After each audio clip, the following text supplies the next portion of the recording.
मुसलमानों, जब गुनाह के अड्डों पे जाओ तो उस वक्त कब्र की पहली रात भी याद कर लो। एक वक्त तो आना है, कब्र की पहली रात आएगी। खुदा के लिए आखिरत की तैयारी करो। अल्लाह ने जिंदगी 31 मनाने के लिए नहीं दी है। अल्लाह ने जिंदगी शराब के लिए नहीं दी है। अल्लाह ने जिंदगी गुनाहों के अड्डों के लिए नहीं दी है। अल्लाह ने माल पे अय्याशी करने के लिए जिंदगी नहीं दी है। मेरा रब फरमाता है, अल्लज़ी खलक़ल मौत वल हयात लियब्लुवकुम अय्युकुम अहसनु अमला। हमने मौत और जिंदगी को इसलिए पैदा किया ताकि तुमको आजमाए कि थोड़ी सी जिंदगी पाकर कौन अच्छा अमल करता है। अच्छे अमल के लिए आए हो। दूसरे मकाम पर मेरा रब फरमाता है, या अय्युहल्लज़ीना आमनु तक़ुल्लाह वल तंजुर नफ्सुम मा क़द्दमत लिग़द। ऐ ईमान वालो, अल्लाह से डरो और कयामत के दिन के लिए क्या भेज रहे हो, इस सिलसिले में गौर करो, इस सिलसिले में फिक्र करो। मेरे आका अलैहिस्सलाम के दीवानों, तो गैर मुस्लिमों को, काफिरों को, मुशरिकों को, यहूद और नसारा को देखते देखते हम भी 31 मनाने लगे, और वो रात शराब की और जिना की रात। और अल्लाह अकबर, मेरे आका फरमाते हैं, जिना वो कर्ज है। जो जिना के शौकीन है उनके लिए यह हदीस में बतौर तोहफा दे रहा हूं, और उम्मीद है कि वो कबूल करके उसको अपने दिल में उतारेंगे। आकाए करीम सल्लल्लाहु अलैहि वसल्लम के फरमान का मफहूम है, जिना वो कर्ज है। हर कर्जा इंसान अपनी मर्जी से अदा करता है, लेकिन जिना वो कर्ज है जो इंसान अपनी मर्जी से अदा नहीं करता। इधर उसने किया, उधर वो कर्ज अदा हो जाता है। यानी तुमने किसी की बहन के साथ जिना किया, माफ कीजिएगा, ये जुमले सुनने की ताकत रखी हदीस है। अगर हदीस ना होती तो मैं कभी जुर्रत नहीं करता ये बात करने की। अगर तुमने किसी की बहन के साथ जिना किया तो तुम्हारी बहन के साथ भी जिना किया जाएगा। अगर तुमने किसी की मां के साथ जिना किया तो तुम्हारी मां भी महफूज न रहेगी। अगर तुमने किसी की बेटी पे बदनजरी की तो तेरी बेटी भी महफूज न रहेगी। कितना बागैरत है जवान तू, तेरी गैरत को अब कायनात देखेगी कि अगर तू अपनी बेटी को बचाना चाहता है तो तू दूसरों की बेटियों को बचा ले, तेरी बेटियां बच जाएगी। अगर तू किसी की बहन को बचाना चाहता है, अगर तू अपनी बहन को बचाना चाहता है तो दूसरे की बहन को बचा ले, तेरी बहन बच जाएगी। वरना अगर तूने किसी की इस्मत को तार तार किया तो तू चाहे या न चाहे तेरी बहन की आबरू भी न बचेगी। मेरे आका फरमाते, कमा तदीन तुदान, तुम जैसा करोगे तुम्हारे साथ वैसे ही किया जाएगा। एक आलिम ने एक बादशाह को यह हदीस पढ़कर सुनाई, कमा तदीन तुदान, तुम जैसे करोगे तुम्हारे साथ वैसे ही किया जाएगा। बादशाह ने मुस्कुरा के कहा, मौलवी साहब ये हदीस नहीं होगी, आप हमें डरा रहे हैं इससे, ये हदीस नहीं होगी, और हदीस है तो होकर रहेगी। बादशाह ने कहा, हम बादशाह लोग हैं, हमारी बेटियों पर हाथ डालने के लिए कौन हिम्मत करेगा? हमारी बेटियों पे हाथ डालने के लिए हिम्मत कौन करेगा? उस आलिम ने हाथ उठा दिए, अल्लाह ये हदीस है, मैंने पढ़ी है किताब में, अब इस हदीस की सदाकत को तो इस बादशाह पे जाहिर कर दे। अभी ये बातें हो ही रही थी कि बादशाह की बेटी जो शहजादी थी वो रोते हुए कमरे में आई, महल में आई। बादशाह खड़ा हो गया, क्या हुआ? कहा, अब्बाजान मैं बाजार से गुजर रही थी, किसी एक लड़के ने मुझे पकड़ा और मेरे गालों पर उसने अपने गाल रख दिए। बादशाह की आंख में आंसू आ गए। कहा, बेटी जा। जब वो चली गई तो बादशाह ने उस आलिम से कहा कि मैं तस्दीक करता हूं कि ये हुजूर की हदीस है। कहा, क्यों? थोड़ी देर तो पहले तुम बड़ी बातें कर रहे थे। कहा कि मैंने अपनी पूरी जिंदगी पाक दामनी से गुजारी, लेकिन एक मर्तबा मुझ पे शैतान ने गलबा किया और मैं जिना के लिए गया, लेकिन जिना के लिए गया, एक औरत के गालों पे गाल रखा, लेकिन मुझे डर लगी, फौरन में हट गया, तो जितना जिना मैंने किया था उतना मेरी बेटी के साथ हो गया। यहां पर एक इबरत की बात बताऊं, जो जिना नहीं करते उनकी बेटियों की आबरू अल्लाह बचाता है। एक बहुत बड़े बुजुर्ग ने एक वाकया लिखा, जिसे आप दिल के कानों से सुने। वो लिखते हैं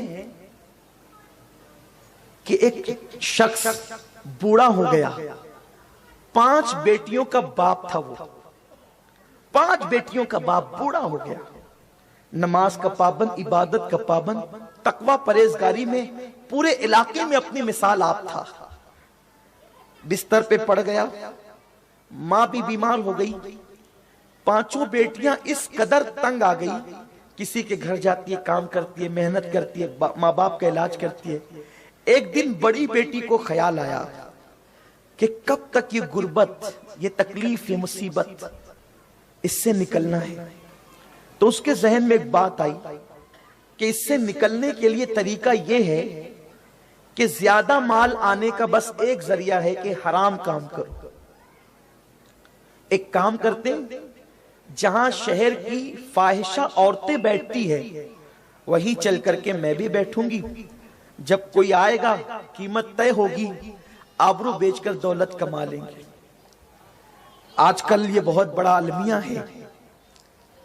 दर्द दिल के साथ कहूं, इस वक्त तो पूरी दुनिया के अंदर अगर सबसे ज्यादा लॉजों में किसी की बेटियां बिक रही है तो वो मुसलमानों की बेटियां। कुछ तो नफसानी ख्वाहिशात की बुनियाद पे गुनाह कर रही है, लेकिन अक्सर मुस्लिम बच्चियों का हाल ये है कि वो गुर्बत की चक्की में पिसते पिसते अब इस मंजिल पर पहुंच गई कि उन्होंने अपनी आबरू बेचना शुरू कर दिया है। काश कि मेरी कौम के लोग अपनी बेटी की मंगनी में 3-3 और 5-5 लाख रुपए खर्च करने की बजाय उन गरीब की बेटियों की आबरू को बेचने से बचा लेते। कितना बड़ा अलमिया है, कितना बड़ा अलमिया है कि मुस्लिम बेटियां बिक रही है, उनकी आबरू बिक रही है। उसके जिम्मेदार सिर्फ वो नहीं बल्कि पूरी उम्मत है, दुनिया का हर मुसलमान है। न संभलोगे तो मिट जाओगे ऐ हिंदी मुसलमानों, तुम्हारी दास्तां तक भी न होगी दास्तानों में। इबादत सिर्फ नमाज नहीं है, इबादत सिर्फ रोजा नहीं है, इससे बड़ी इबादत यह है कि तुम अपनी मेहनत की कमाई से किसी की आबरू को बिकने से बचा लो, किसी की आबरू को तहफ्फुज दे दो।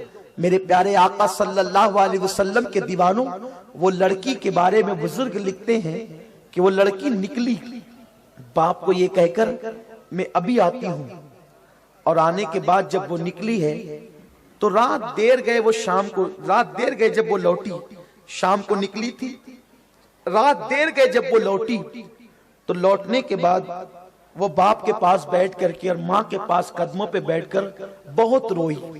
खाली हाथ गई थी, खाली हाथ वापस आ गई। बाप ने कहा बेटी इतना क्यों रो रही है, तेरे रोने की वजह क्या है? माँ ने कहा बेटी इतना क्यों रो रही है, तेरे रोने की वजह क्या है? उस वक्त उस लड़की ने कहा पहले आप लोग मुझे माफ करें फिर बात बताऊंगी। उस वक्त माँ बाप ने कहा बेटी हमने तुझे माफ किया, गलती क्या हुई? कहा गलती करने गई थी लेकिन हुई नहीं। कहा क्या हुआ? कहा गुर्बत की चक्की में पिसते पिसते, बहनों को फाका कशी करते हुए देखते देखते मेरे दिल के जज्बात उभरे और मैंने सोचा मैं अपनी बहनों को फाके से बचाऊंगी, मैं अपने माँ बाप की गुर्बत दूर करूंगी। हूं बेटी, कोई कारोबार नहीं कर सकती, तो मैंने सोचा कि जहां शहर की औबाश और फाहिशा औरतें जिना का अड्डा सजा कर बैठती है, मैं भी वहां जाकर बैठ जाऊंगी। जब कोई आएगा मजबूत सौदा करूंगी और आबरू बेचकर अपने माँ बाप की गुर्बत दूर करूंगी। लेकिन अब्बा जब मैं बन संवर कर वहां जाकर के बैठी तो मेरी जैसी हसीन वहां कोई औरत नहीं थी, लेकिन जो भी मेरे सामने आता खुदा जाने क्या होता, उसकी नजरें झुक जाती। वो मेरी तरफ नहीं देखता और मेरे बाजू की औरतों की तरफ बढ़ जाता, उनके साथ सौदे करता, उन्हें लेकर के चला जाता। मैं शाम से लेकर रात देर गए तक बैठी रही, वो बाजार चलता रहा, लेकिन मुझ जैसी खूबसूरत वहां कोई लड़की नहीं थी, लेकिन कोई मेरी तरफ नहीं आया। जो मेरे सामने आया नजरें झुक गई, आगे चला गया। बाप ने आंसू पोंछते हुए कहा बेटी अगर 1000 दिन तक भी तू वहां बैठती तो तुझको कोई नहीं छूता, इसलिए कि तेरे बाप ने आज तक के किसी औरत को नजर भर करके नहीं देखा। और मेरे नबी का फरमान हक है, कमा तदीन सुदान, जब हमने किसी को नजर भर के नहीं देखा तो हमारी बेटी कैसे देखी जाएगी, जब हमने लोगों को तहफ्फुज़ फराहम किया।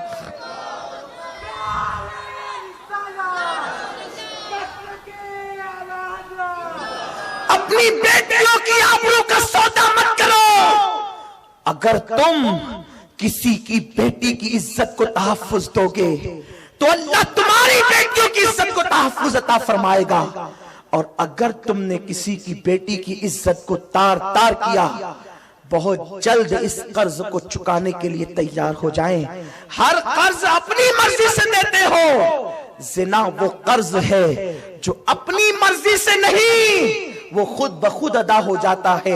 अब अगर तुम्हारे दिल में तुम्हारी बहन की मोहब्बत है, अगर तुम्हारे दिल में तुम्हारी माँ की मोहब्बत है, अगर तुम्हारे दिल में तुम्हारी बेटियों की मोहब्बत है, खुदा के लिए पाक दामन हो जाओ। जाते जाते इतना जरूर कहूंगा, जो हो चुका सो हो चुका। अब गया वक्त हाथ नहीं आता, लेकिन अल्लाह ने रास्ते दिए हैं। अगर कोई सच्ची तौबा कर ले, अल्लाह उसे माफ कर देगा। और उसके साथ फिर ये नहीं होगा। इसलिए खुदा के लिए लड़कियों से दोस्ती, गर्लफ्रेंड, बॉयफ्रेंड, ये सारी नहुसत इस्लाम में नहीं है।